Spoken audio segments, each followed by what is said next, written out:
Untuk teman-teman lulusan SMK Farmasi. Nah, di video ini aku mau membahas khusus bagaimana peluang lulusan SMK Farmasi untuk bekerja di perusahaan obat-obatan. Ya, namanya aja perusahaan obat, dan ilmu yang kamu pelajari selama sekolah itu kan memang ilmu obat-obatan. Jadi sebetulnya kan ini klop. Makanya pada kesempatan ini aku mau cerita ya, bagaimana peluangnya kawan-kawan lulusan SMK Farmasi untuk bekerja di industri farmasi di Indonesia.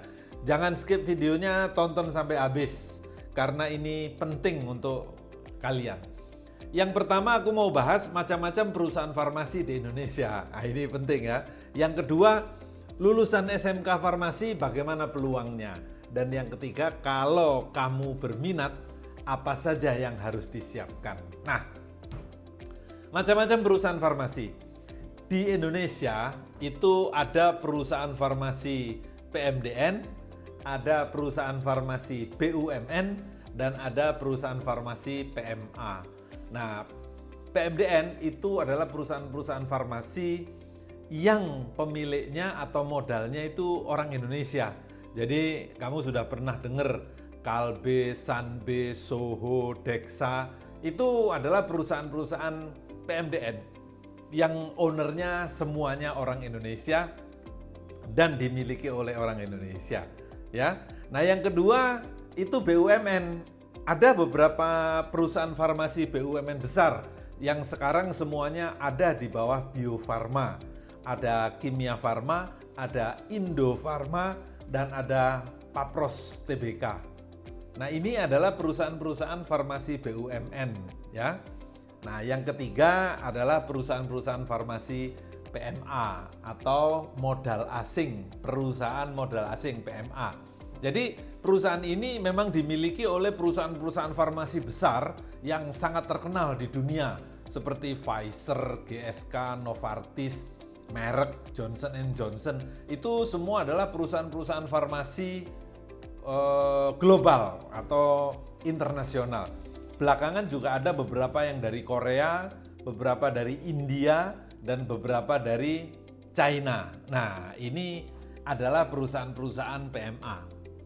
Perusahaan ini kalau mencari karyawan, kalau mencari medical representative, selalu dia kepengen yang S1 atau sudah kuliah atau sarjana. Kenapa? Karena produk-produknya memang membutuhkan penjelasan yang lebih rinci, penjelasan yang lebih kompleks. Jadi dibutuhkan medical rep yang punya latar belakang pendidikan yang lebih tinggi karena nanti trainingnya juga akan berbeda menangani produk-produk seperti untuk onkologi atau cancer. Kan belajarnya harus lebih detail gitu ya. Nah, yang PMDN itu perusahaan yang dalam negeri tadi ini macam-macam ya. Ada yang produk-produknya spesifik, divisi-divisi tertentu memang membutuhkan medical rep dengan latar belakang S1 atau D3. Tapi yang produk-produknya yang lebih simple seperti vitamin atau suplemen, mereka perusahaan-perusahaan farmasi PMDN ini biasanya tidak membutuhkan lulusan S1. Jadi kamu yang alumni SMK Farmasi bisa mengisi lowongan di sini gitu ya. Jadi artinya lulusan SMK Farmasi bisa jadi medical rep. Jadi jangan khawatir, kalau memang kalian berminat silahkan. Yang BUMN ini sebagian besar generik ya, sebagian besar produknya generik dan untuk memenuhi kebutuhan-kebutuhan BPJS sehingga produk-produknya lebih banyak ditawarkan melalui LKPP atau melalui e-katalog. Nah, itu nanti kalian bisa baca-baca karena di sini ada kombinasi. Kalau itu tim salesnya itu namanya key account eksekutif, artinya mereka akan ketemu dengan manajemen rumah sakit, biasanya memang mereka membutuhkan S1. Tapi kalau yang dibawakan adalah produk-produk standar untuk klinik-klinik, mereka bisa juga membutuhkan SMK Farmasi. Jadi gitu ya. Nah, terus kalau kamu berminat, apa saja yang harus disiapkan nih? Nah ini penting ya, karena biasanya lowongan itu atau kesempatan peluang untuk menjadi medical reps itu selalu mencantumkan nih pengalaman 1 tahun, sedangkan aku baru lulus nih, jadi fresh graduate. Jadi itu kadang-kadang membuat kamu jadi jiper atau jadi ragu-ragu gitu ya. Jangan ya.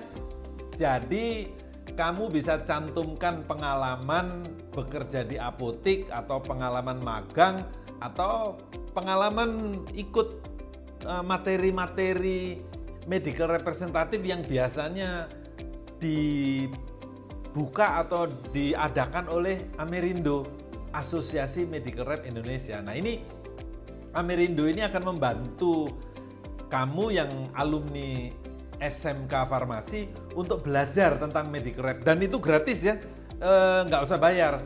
Kamu cukup menghubungi pengurus Amerindo saja melalui Facebook tuh, DM aja, maka nanti ada kelas-kelas yang diperuntukkan fresh graduate SMK yang berminat untuk jadi medical representative.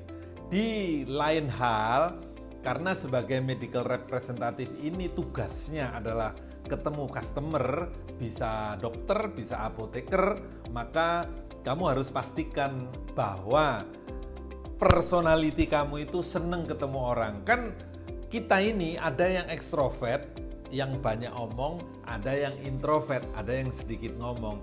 Biasanya kita-kita yang sifatnya lebih introvert itu agak susah ya ngomong sama orang, presentasi, berdiri, itu agak susah. Jadi harus latihan. Itu latihan aja. Jadi bukannya nggak bisa, latihan. Tapi untuk kamu yang memang dari sononya ekstrovert atau senang bergaul, senang berteman, senang bicara, ini adalah profesi yang cocok untuk kamu. Dan aku kasih tahu ya, aku spill nih bocorannya. Kalau semua manajer di perusahaan farmasi yang di sales itu semua dari medical representative. Jadi kalau kamu masuk sebagai medical representative, bekerja sebagai medical representative, kamu bisa berkarir sampai ke atas terus. Jadi peluangnya sama besar ya. Yang S1 atau SMK sama, setelah menjadi medical rep kamu nanti akan tahu. Nah, itu tentang apa yang harus kamu ketahui tentang macam-macam perusahaan farmasi di Indonesia, terus bagaimana peluangnya lulusan SMK Farmasi, dan yang terakhir apa saja yang harus disiapkan kalau kamu berminat menjadi medical representative. Nah, kalau ada pertanyaan tolong tulis di kolom komentar, jadi aku bisa bantu, dan teman-teman dari pengurus Amerindo juga akan bantu. Aku tunggu di warung kopi langganan.